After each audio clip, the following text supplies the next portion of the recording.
Well, welcome to the 700 Club.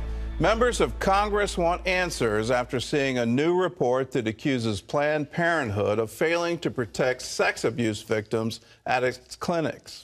The pro-life group Live Action gathered a decade's worth of court records, victims' testimonies, and undercover investigations to create the report.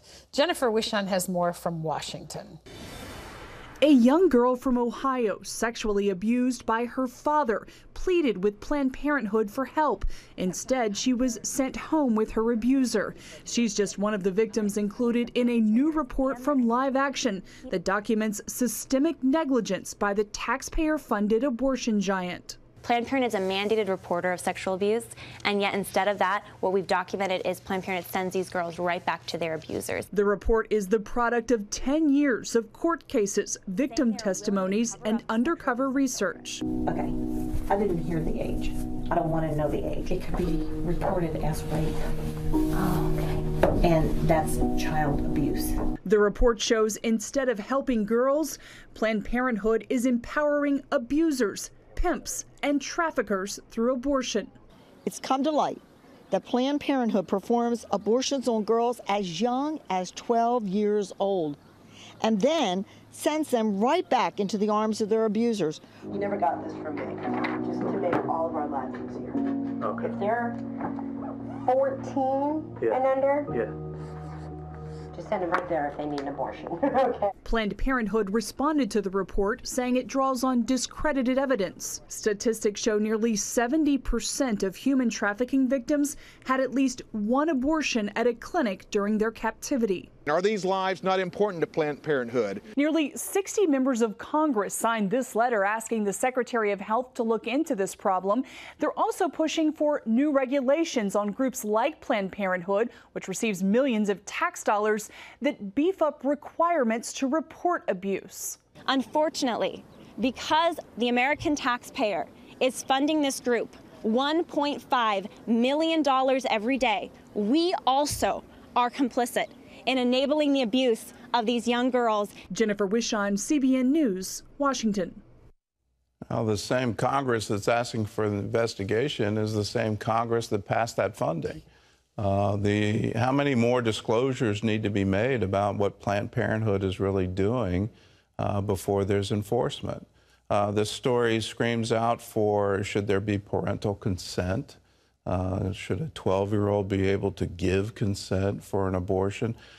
Should parents be notified of that? Should the sex traffickers or the abusers of that 12-year-old be held accountable for what they've done? All of that is screaming out of this kind of report, and for Planned Parenthood to say, well, somehow or other the evidence is discredited, well, that's what they did on the baby parts. Let's get some enforcement here, and these are our tax dollars at work. Well, in other news, President Trump says the G7 should be expanded by letting Russia back into the group. Efrem Graham has more from the CBN Newsroom. Gordon, before departing the White House, the president told reporters the G7 nations should allow Russia to come back because, quote, we should have Russia at the negotiating table. All this as President Trump prepares to meet face-to-face with leaders of Europe and Canada who are angry over U.S. trade tariffs. Thursday, the president and Canadian Prime Minister Justin Trudeau exchange verbal jabs. I don't think descending into insults is right for the way Canada engages with the world. Tweeting his criticism, President Trump said Trudeau is, quote, being so indignant about harm to U.S.-Canada's relationship while ignoring Canada's trade policies that hurt America's dairy farmers. Meanwhile, French President Macron said if necessary, the other 6 nations will go it alone, signing a 6-country agreement without the U.S. President Trump is leaving the summit early tomorrow, skipping sessions on 2 other divisive issues, the environment and Iran. President Trump goes straight from Canada to Singapore to get ready for the June 12th summit with North Korea's Kim Jong-un. The president now says it might take several meetings to persuade Kim to get rid of his nuclear weapons. Some North Koreans are hoping for more. Our national security correspondent Eric Rosales talked with some North Korean defectors who are wanting to see freedom come to their country. No nukes. That's the main message and goal coming from the White House going into next week's historic summit. Secretary of State Mike Pompeo says he remains cautiously optimistic it will take place. But what about human rights and the people of North Korea? Some who have escaped the atrocities committed by the Kim regime believe the people should be just as important as any nuclear deal. For 70 years, starting from September 9, 1948, when the North Korean government was formed, to today, countless number of people have been killed and starved to death. The fact that the genocide has occurred, that the gross violation of human rights has occurred, it must be included in their summit talks. Yana G was sent back to North Korea 3 times after escaping to China. She describes scenes of prison dogs eating dead bodies as she was inside her labor reform prison camp.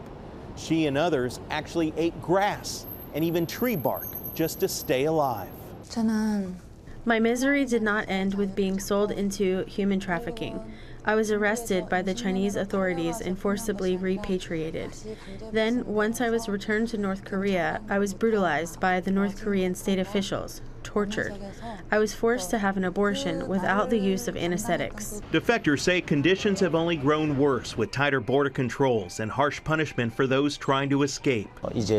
This murderous gangster regime should be out of power, and another leader should come into power that respects the freedom and rights of the people and does not consider God as the enemy of the state. Through it all, these defectors told us change is taking place. More North Koreans are turning to Christ thanks to underground churches. The gospel is being shared, and Jesus is working among the people in North Korea, and God is doing great miracles inside the country right now. President Trump sees human rights as a major concern in North Korea, but whether it be at the forefront or even mentioned in Singapore is yet to be seen.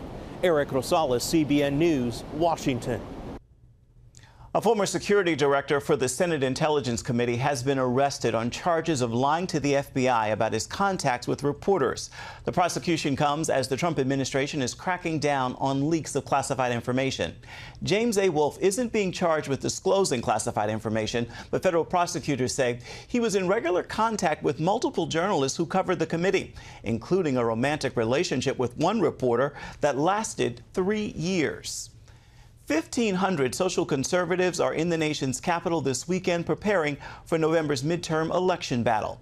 The Faith and Freedom Coalition's Road to Majority Conference comes at a time, and it's a time to plot and strategize and motivate voters, especially that crucial evangelical vote. Senator Ted Cruz touted several big conservative victories, including moving the U.S. Embassy in Israel and judicial appointments. Judges. Principled constitutionalist judges defending our rights.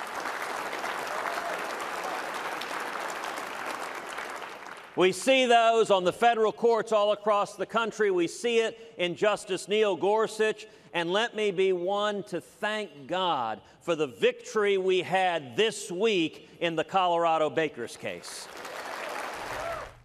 Vice President Mike Pence will headline Saturday night's Road to Majority Gala. Be sure to stay tuned to CBNnews.com for all coverage throughout the weekend.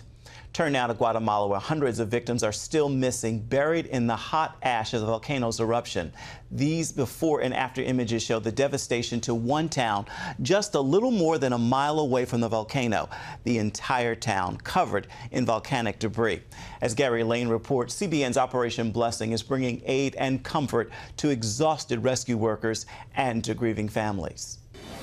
Another body is recovered from beneath the ashes left by Guatemala's volcano of fire.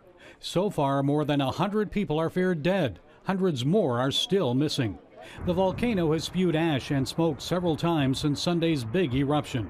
And the lives of those working at Ground Zero in the town of El Rodeo are still at risk. Haroldina Mota is director of Operation Blessing Guatemala. This is a very dangerous area. Nobody can reach this site unless they have permission from the authorities, from the army. We are in the very exact location of the disaster. We brought today food for the rescuers. We brought some masks like the one that I'm wearing now, so they are using their mask and they are protected while they are working here. Because of the ongoing eruptions, the Guatemalan army asked Operation Blessing to evacuate to a more secure area. So OB volunteers concentrated their efforts in shelters, distributing food and medical supplies, and ministering and praying with people in need. Traumatized rescuers were among those who received spiritual relief. This firefighter said he and his fellow firemen are tired. They've not slept for several days. They're distraught by the horror of seeing charred and dead bodies of women and children. Missionary Kim Weiler told CBN News many of the evacuees are suffering from loss and shock. Almost their entire village was killed. They saw families being killed, and they don't know how many, but it sounded like dozens of families that were just killed, and they just made it here. We're praying with them right now, so pray with us. Pray with us. Gary Lane, CBN News. Operation Blessing on the front line, giving some much-needed support. Gordon? If you want to be a help here, let's take a look at that satellite photo again. Here's just one of the villages at the base of that volcano, and you can see it's been completely wiped out. The devastation is absolutely incredible. But Operation Blessing is on the ground there, and we're on the ground in your name if you're a member of the 700 Club. And if you'd like to give a special gift to help the victims of that volcano, you can do it right now by calling us, 1-800-700-7000, and saying, I want to give to the Operation Blessing Disaster Relief Fund. You can also write to us at CBN Center, Virginia Beach, Virginia, 23463, or you can go to the ob.org website and you can give there. But do it now. Be a part of it. We're helping the survivors. We're helping them with food, with water, with medicine, with counseling. We're helping those who are on the front lines of doing the disaster relief work, and you can be a part of all of it. So if you want to give, do it right now, 1-800-700-7000.